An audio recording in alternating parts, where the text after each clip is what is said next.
আজি হাছাক ৰাজহুৱা খেলপথাৰত সদৌ সিংফ ছাত্ৰ সন্থা, সিংফ জাতীয় পৰিষদ, সিংফ মহিলা সমিতিৰ উদ্যোগত দ্বিতীয় বাৰ্ষিক বিছা বম সিংফ ফুটবল প্ৰতিযোগিতাখনি অনুষ্ঠিত কৰা হৈছে। আজি আৰম্ভ কৰি আমি এই প্ৰতিযোগিতাখনি 2025 চনৰ 19 জানুৱাৰীত আমাৰ চূড়ান্ত প্ৰতিযোগিতা আমি অনুষ্ঠিত কৰিম। আৰু আজি প্ৰথম খেলখন হৈছে খাচাং FC আৰু নোৱান FC।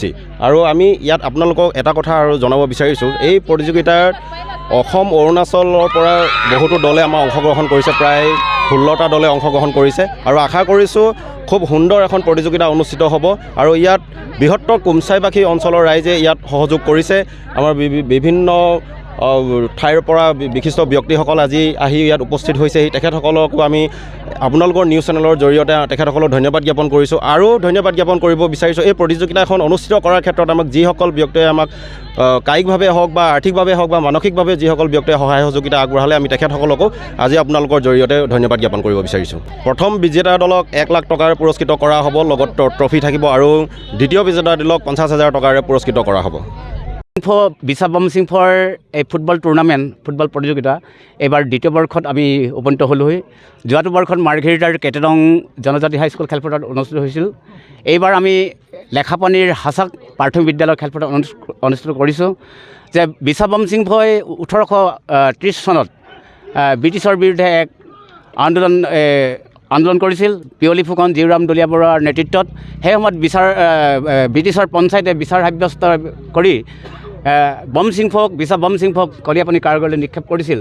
তাৰ পৰৱৰ্তী সময়ত বিছা সিংফৰ মৃত্যু ঘটিল।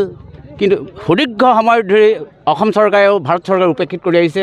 কিন্তু অতি শেহতীয়াকৈ অৰুণাচল চৰকাৰে বম সিংফক আংচাং হিৰো হিচাপে স্বীকৃতি প্ৰদান কৰি বম সিংফক অৰুণাচল চৰকাৰে ৰাজকীয়ভাৱে তেখেতক স্বাধীনতা যুঁজাৰু হিচাপে স্বীকৃতি প্ৰদান কৰিলে।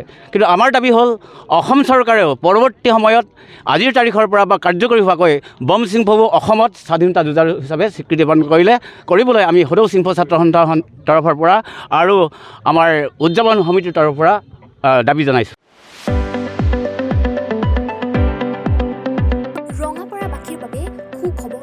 আপুনি যদি দুচকীয়া বাহন ল'ব বিচাৰিছে তেন্তে এতিয়াৰে পৰা আৰু চিন্তাৰ কোনো প্ৰয়োজন নাই।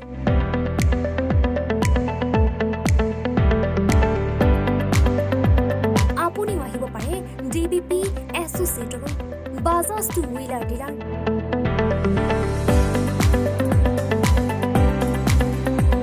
আমাৰ ঠিকনা ৱাৰ্ড নং 8, ঠাকুৰবাৰী ৰোড, ডাকঘৰ, ৰঙাপাৰা, জিলা শোণিতপুৰ। আমাৰ যোগাযোগৰ নম্বৰ 9435707133 9707967285285।